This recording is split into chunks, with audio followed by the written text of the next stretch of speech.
agora o nosso encontro de 30 minutos com a literatura jurídica. No programa de hoje você vai conhecer uma obra rara que garimpamos na Biblioteca do Supremo Tribunal Federal. Trata-se do livro O Estado de Sítio, Seus Efeitos e Seus Limites, de Rui Barbosa, publicado em 1892. No encontro com o autor, você confere uma conversa com o advogado criminalista, professor e presidente da Academia Paulista de Direito Criminal, Romualdo Sanches Filho. Ele vem ao programa para falar sobre seu livro, Manual Prático do Júri, lançado recentemente. E no Ex Libris você vai saber quais são as obras prediletas da advogada e professora de Direito, Renata Malta Vilas Boas. Fique com a gente porque o Iluminuras já está começando.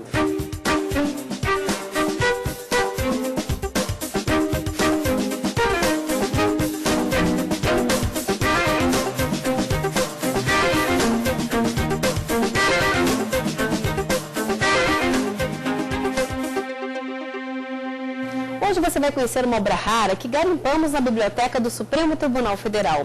Eu estou falando do livro O Estado de Sítio, Seus Efeitos e Seus Limites, de Rui Barbosa, publicado em 1892. Veja só.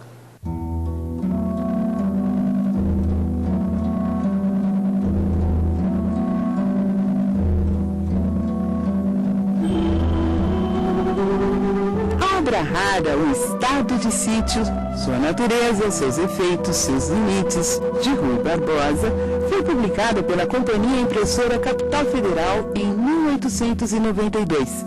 Na obra, o advogado Rui Barbosa manifesta sua crítica veemente à arbitrariedade do Estado de Sítio como uma minuciosa análise onde avaliza a fronteira entre a questão política e a questão judicial.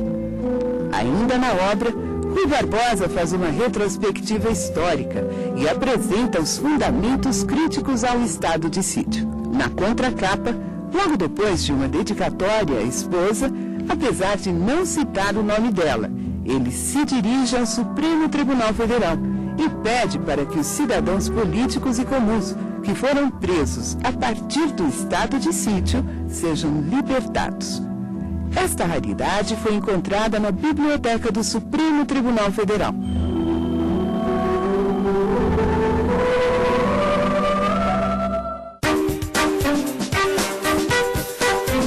Hoje, no encontro com o autor, eu estou recebendo o advogado criminalista, professor e presidente da Academia Paulista de Direito Criminal, Romualdo Sanches Calvo Filho.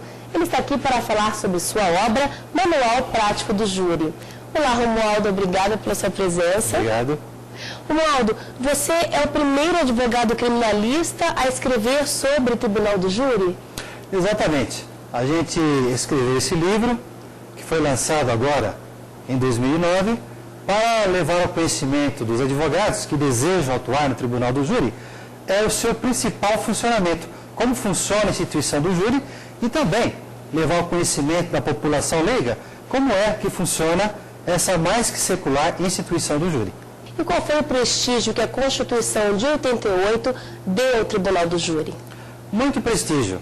Nós temos a previsão do Tribunal do Júri, ali no artigo 5º, inciso 38 da Constituição, onde diz lá que é reconhecida a instituição do júri com a organização que lidera a lei, assegurados a plenitude de defesa, o sigilo das votações, a soberania dos veredictos e a competência para julgar os crimes dolosos contra a vida. Então, esse prestígio está aí no artigo 5º, inciso 38, que é considerado verdadeira cláusula pétrea. Isto é, não pode ser banido do sistema o Tribunal do Júri. Como é que o Tribunal do Júri é composto e como é que acontece a escolha dos jurados? Olha, o Tribunal do Júri, especialmente na sua segunda fase, o Tribunal do Júri tem duas fases. Ele tem a primeira, que vai remeter ou não o acusado para a sua segunda fase. Essa segunda fase é onde funcionam 7 jurados. Eles integram o conselho de sentença e temos também o juiz presidente, que é um juiz de carreira, é o juiz togado. Então, na segunda fase, funcionam 7 jurados, mais o juiz presidente. Os jurados, eles condenam ou absolvem o acusado, de acordo com o quê? com as provas, de acordo com os debates travados pelas partes, acusação e defesa, lá no plenário. Enquanto que o juiz-presidente, de acordo com a condenação ou absolvição, ele prolata, ele lavra uma sentença seguindo o entendimento dos 7 cidadãos leigos, que são os jurados. E como é que eles são escolhidos? Os jurados são escolhidos por meio de uma lista que é formada todo ano. Essa lista, ela tem por base pessoas que são indicadas por associações de classe, pelos tribunais regionais eleitorais e também indicações feitas pelo próprio juiz-presidente. Então é formada uma lista e com base nessa lista, o juiz-presidente, ele faz uma lista de jurados que vão servir sempre no ano seguinte.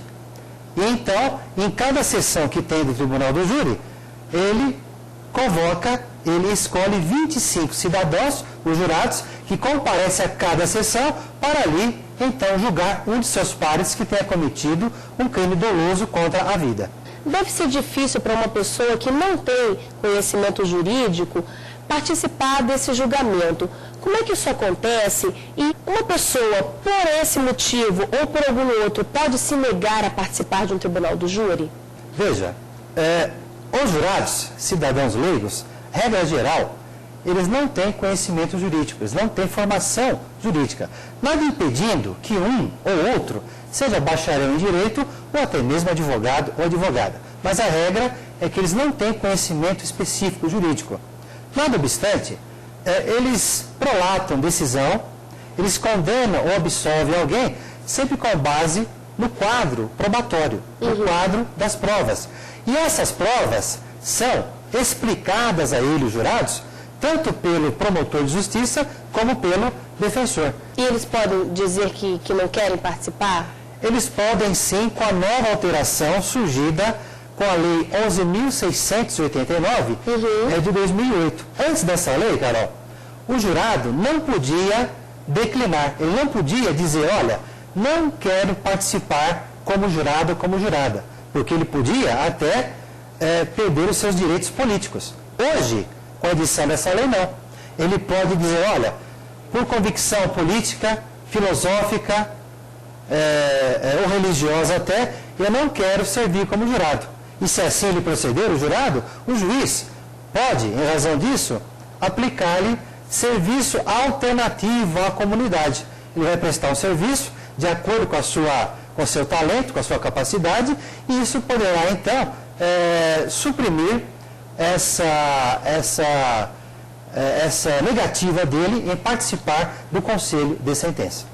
Agora, eu gostaria de continuar conversando sobre essas mudanças que vieram com a Lei 11.689, mas pode ser no próximo bloco? Sim, pode, sem problema. O Illumineiros vai para um pequeno intervalo e volta daqui a pouco. Até já!